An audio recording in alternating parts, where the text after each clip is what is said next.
It's been 24 hours since the folks living in tiny structures in the back of a New Haven neighborhood were told they needed to pack their things and go. This as city and state leaders say their temporary permits to keep the lights on ran out. But as Fox 61's Julia LeBlanc reports, those in the Rosette Village aren't going down without a fight.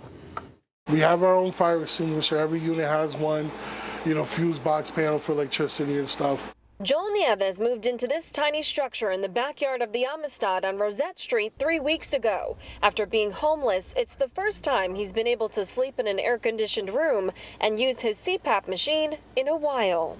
I feel safer here than I've been in months. This, to me, is more humane than most campgrounds in the state of Connecticut. But soon, the cool air that helps him sleep may go away. It's a tough situation, but people really have to abide by the rules.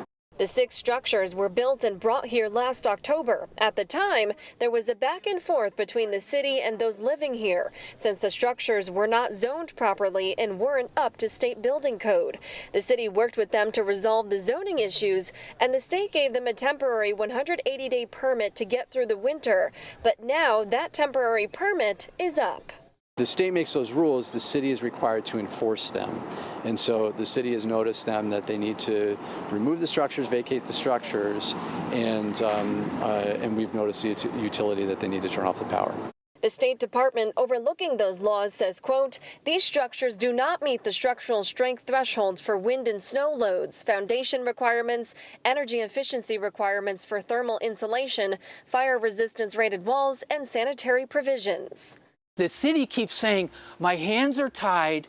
We can't think outside of this box. There's no category for this, okay? So instead of admitting that, what they say is these things are unsafe. And once again, the only thing that can make these things unsafe is if you turn the power off. Mark Colville, who owns the land the structures sit on, wants the city and the state to work with them to keep the electricity on. The mayor has the power to do this. This is exactly the same dynamic being repeated again 180 days later. The state is the one that approves the state building code, and I don't have control over that. I can't just snap my fingers and change state law.